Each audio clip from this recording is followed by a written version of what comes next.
Well, the gold miners kept the JSE in the red earlier today. Current gold price levels have not been seen since the last recession. Now, in just the last 6 months, the price of gold, you'll see behind me, has dropped by nearly $200. It's currently trading at less than $1,100 an ounce. The price has been driven down by the increasing prospect of the US interest rates rising, which is making the dollar more attractive as an investment, as well as a sell-off of gold in China and India. Commodities have been falling, a rout affecting other miners as well, has dire implications for workers, companies and their suppliers. And unions say that the cuts on the cards equate to a jobs bloodbath. To add to the woes, yesterday, international credit rating agency Moody's said that the gold price was credit negative for South African gold mining firms.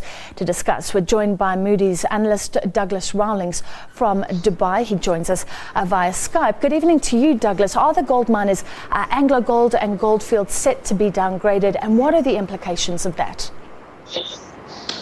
Francis, again, we can't speak to speculation, but I think what is important is how we look at these two credits at a $100 an ounce gold price. I think that the key observation is that we are comfortable with the credit profiles. We set stringent guidance levels for the actual ratings that we assign to both these companies. And at this point in time, at $1,100 an ounce, we are comfortable that they do have the resilience to withstand the current gold price. I think that assumes that necessary measures are taken. And the most important thing is that it's done sort of in the time expectation that we have in terms of those costs being able to be taken out of the system. So I think one is... They still have to save costs, Douglas. Is it fair enough to say that right now it's more costly to bring the gold up out of the ground than they're receiving per ounce, roughly? Well, it depends on sort of which producer you're looking at. So, I mean, if you look at the all-in sustaining costs of both these producers, based on the most recent figures that we have for both Anglo Gold Ashanti and Goldfields, on a sort of a broader portfolio basis, they still are able to extract ounces of gold profitably.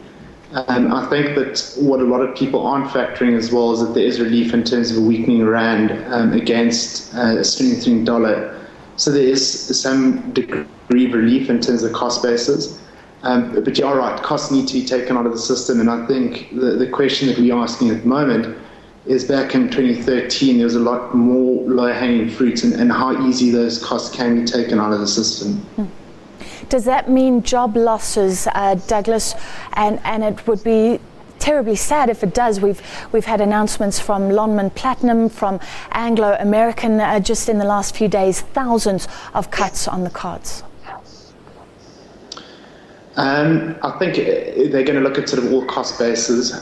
So it's not only that will be looked at, it'll also be how they can actually sort of extract gold out of the ground and get high grades. I think they'll look at their sort of life of mine plans. I think we also sort of are cognizant that both of these producers have been very conservative in terms of how they're looking at the mines and running the mines. Goldfields has a sort of a target of 1,105 to be free cash flow generative, which means that they should actually be able, after sort of paying dividends and capex, both expansionary and sustaining, to be able to break even. So we are obviously below that 1,100 level, but not significantly below. But I think they'll be looking at all the different options that they have in terms of taking costs out of the system. Douglas, if we look at the miners as a whole, it's been said that South Africa missed the last commodities boom. Now we're being heavily affected by the slump. How long will this last if it is a cycle? I think it's anybody's guess, Francis, and I think it's the question that everybody's asking at the moment. I think we are focused in terms of what Fed tightening will do. On a consensus view is still September that we should see Fed tightening. I think we're nearing certainty that will occur.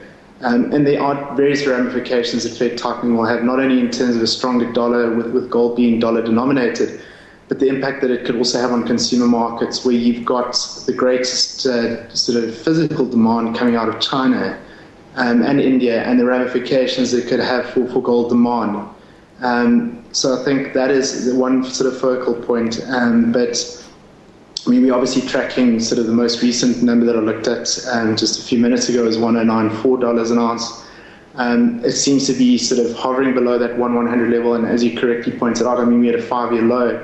And if we look at the 2-week average, 52-week high, I mean, we're $235 below that's 52-week high. So I think it's anybody's guess. I think that we will see supply come out of the system, and there is a sort of a certain level where you do have supply and demand factors kicking in, noting that gold is sentiment driven.